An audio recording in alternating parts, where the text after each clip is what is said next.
The name of this project is O&A. Stands for Observation and Application. Has to do with the merging of 4 different areas. English, science, and history. And art. It has to do with our schools. And our community.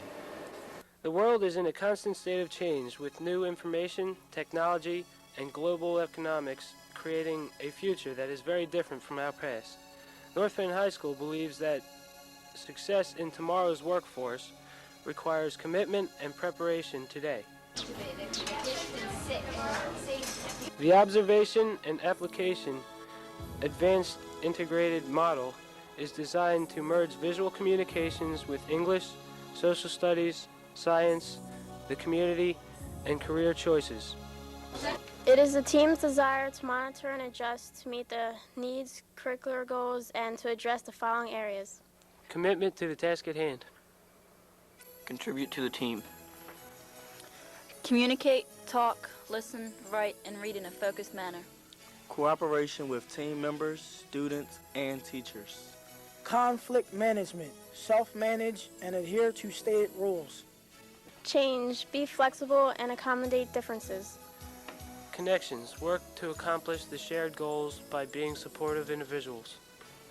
One of the most important requirements shared between art, literature, history, and science is observation. An artist's first responsibility is to see before he or she draws. The novel must be read before it is critiqued. World War II must be studied before it is analyzed, and the path of an amoeba must be scrutinized in order to plot its course. Students must also observe the world in order to find their place in it. They must see the needs and opportunities in their community and plot a course that will give them the skills necessary to meet those needs and opportunities. The 10th grade afternoon team began working on the O&A AIM project in December of 1995. The first course of action was to gather the team members to discuss the proposed project and the curriculum in order to develop a plan and a time frame. During this period, many other issues were discussed, including the student absentee rate, failure rate, and behavior.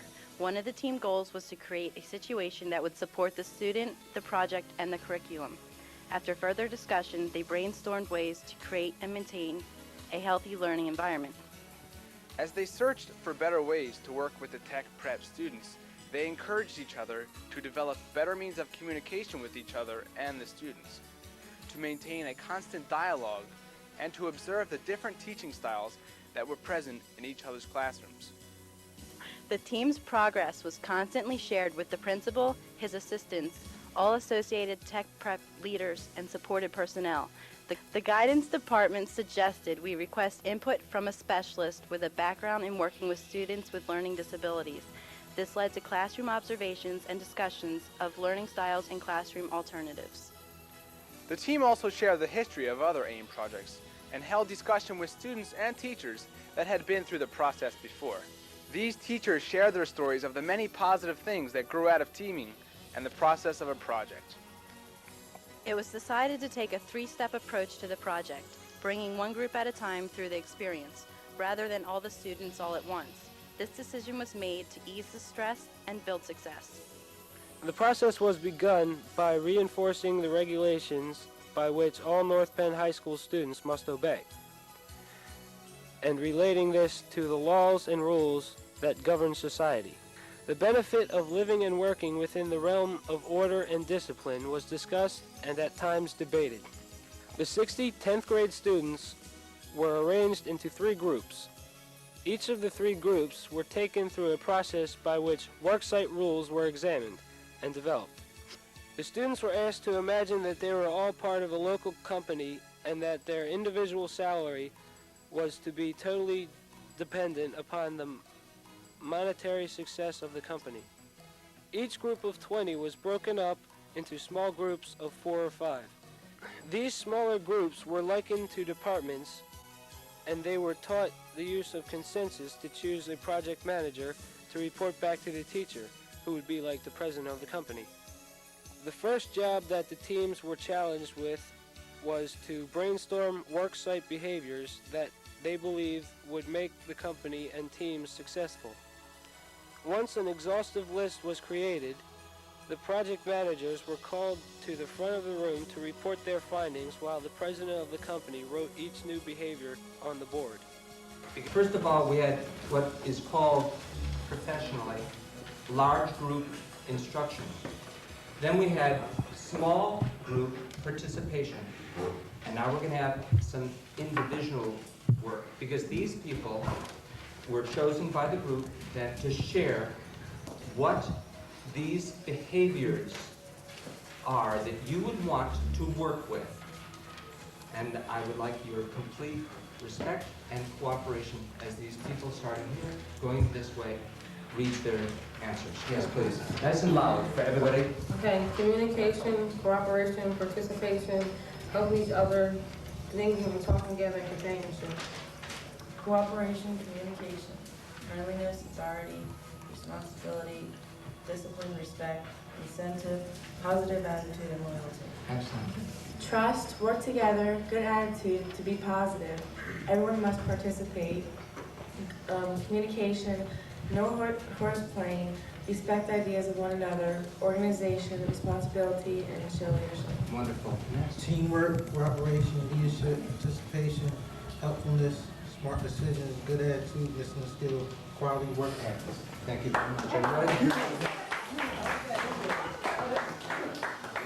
Now listen. Terms like teamwork, cooperation, and communications were listed, and reasons for their inclusion discussed. All serious proposals were included. When the list was complete and the consensus was reached regarding the accepting of these practices, each student journaled the expected behaviors along with the experience. They also noted that the job of the teacher was that of a facilitator that would support, direct, and introduce processes that would help them teach themselves. The next goal for the day was to do a review of colors, the science of color. That it comes from 3 basic colors that we call primaries. This opening exercise also showcases a process by which information was handled and the company structured. If a problem developed in any department, it was to be addressed on that level first, then brought up the chain until the issue was dealt with by a company president. They were also reminded that productivity declines when time and energy are wasted, and that problems needed to be dealt with quickly through the process. The importance of each person was emphasized and compared to players on a sports team and actors on a stage, where there are no unnecessary positions or inconsequential roles. Motivational stories were shared in which tremendous obstacles were overcome by determination, goal setting, commitment, teamwork, and positive attitude. The students were given opportunities to discuss the relevance of the stories to worksite behaviors and personal goals, which they later journaled individually. I am committed to this. In other words, I am taking the responsibility to do something with you, for you. Together we're going to do this as a team.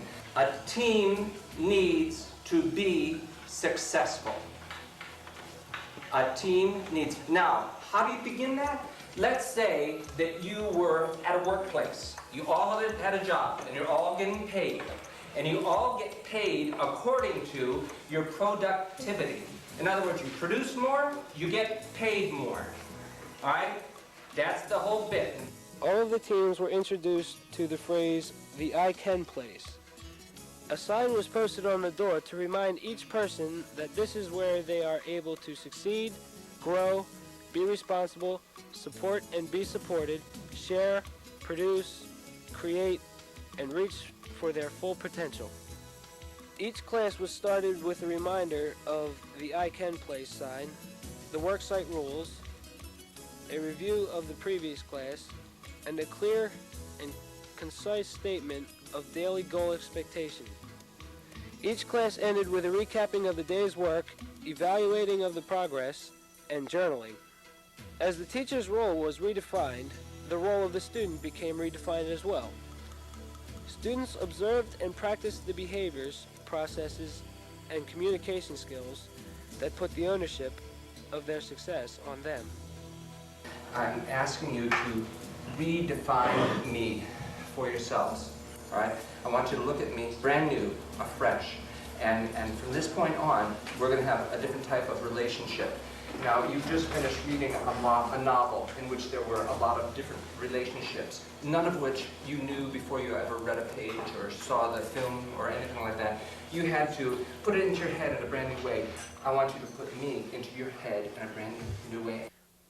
Once working teams and behaviors were developed, along with the motivation to succeed and processes to make it happen, the larger goals of the project were introduced.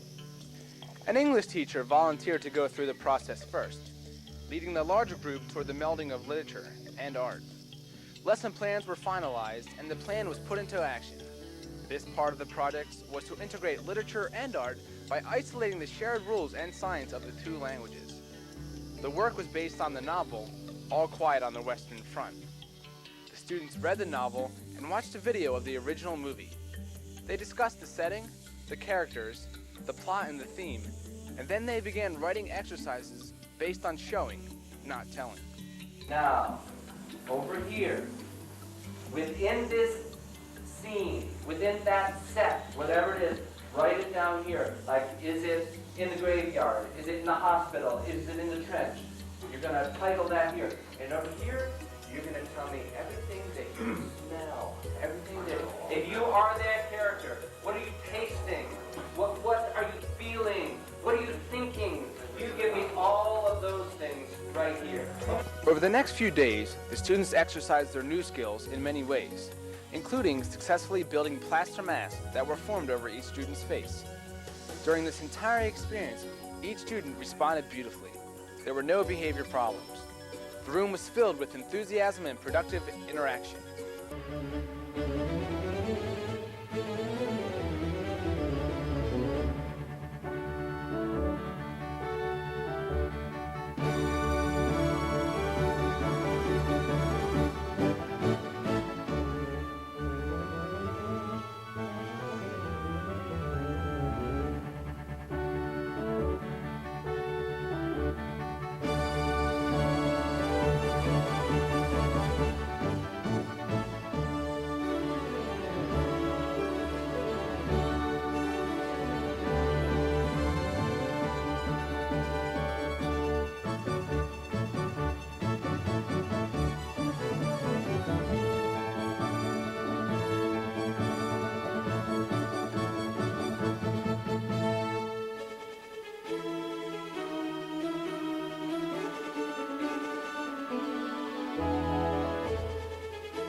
Everybody who's watching you that you are the greatest kids in the whole world. Please do that for me.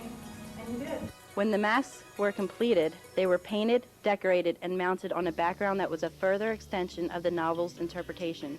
A monologue that would be the voice of the mask was then added to the piece, along with the title. I'm trying to get a certain look to it. You notice that I wasn't really concerned about getting the most perfect skin color. I used greens and blues and all kinds of things. I want you to be creative and to come up with as many different combinations as you can. But your goal is to interpret the mood of the war, the mood of the moment. This is my mask. And what I have here is a spider and a spider's web around my mask, which is showing a sign of life on this decomposing body or face, whatever you want to call it. That's a wonderful interpretation. Thank Very you, Ms. perceptive. Well, I wanted to put the mask right in the middle because, like, kind of give the effect that there's an explosion, but it's his head. It's in his head. Like, it's giving an example of, like, he's losing his mind. Oh, that is wonderful.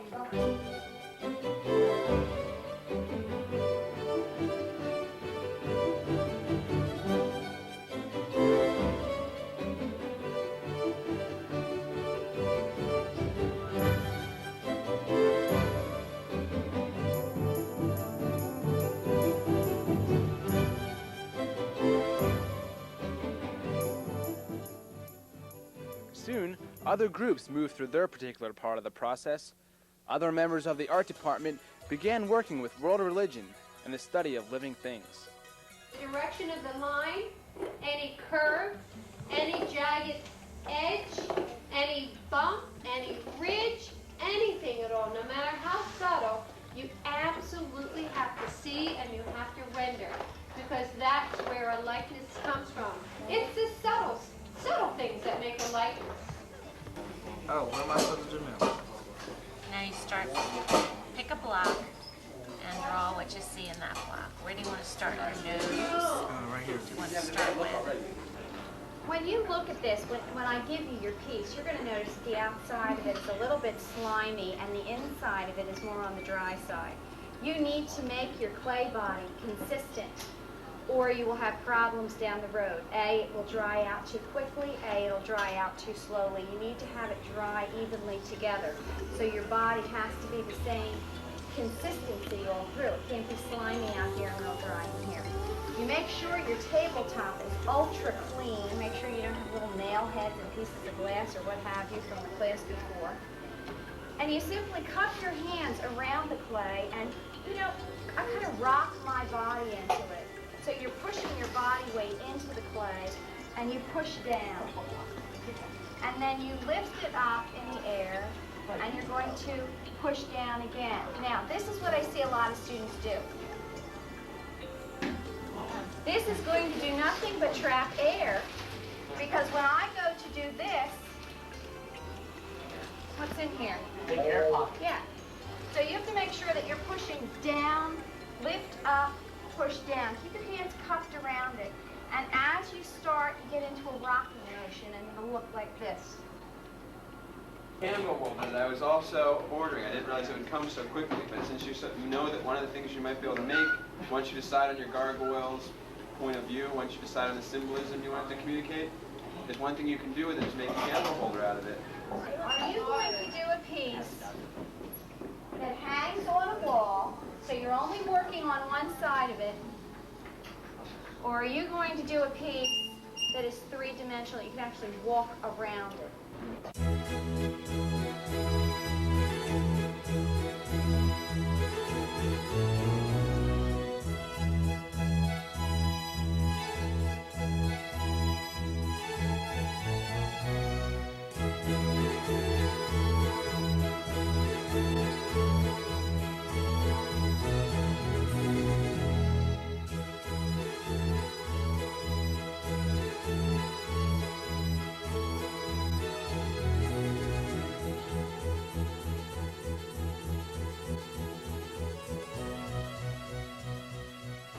You're going to put your board on here. You'll have your clay on your board and you'll start sculpting. And as you work, you turn. You work a little bit and you turn it and you work a little bit. So Two down. So it's 2C, right? 2C.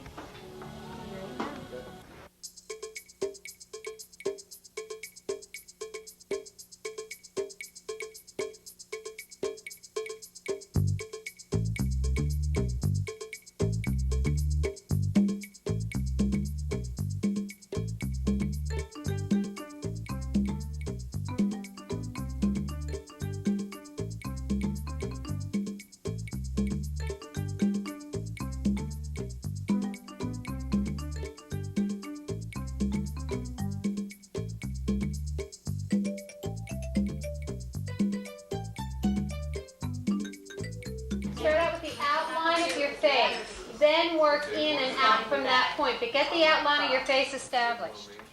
Near the end of the project, the students participated in a field trip to Peter Becker Community, a local retirement facility. Here the students practiced their observation, interviewing, writing, and presentation skills. They also toured the facility and participated in a career choice presentation, as well as a pizza party.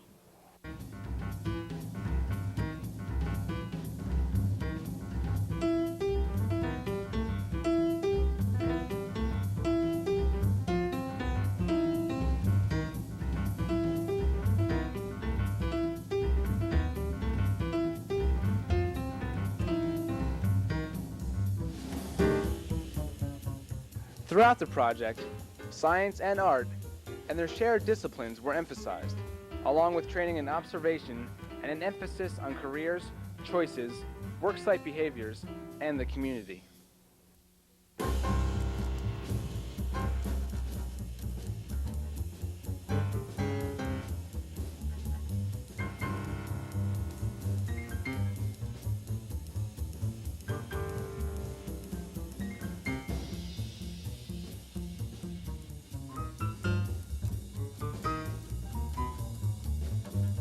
After speaking with some of these students here, I would like to leave a thought that maybe you can use later on in the classrooms.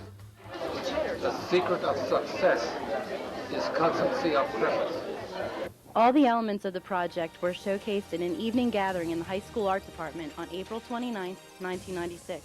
Students, parents, friends, residents from Peter Becker community, teachers, administrators, and members of the school board were given a chance to witness the results of the Observation and Application AIM project. The student artwork, writing, and presentations were shown along with a video collage that highlighted the O&A experience. The project we worked on, I was like, we had a picture taken of us.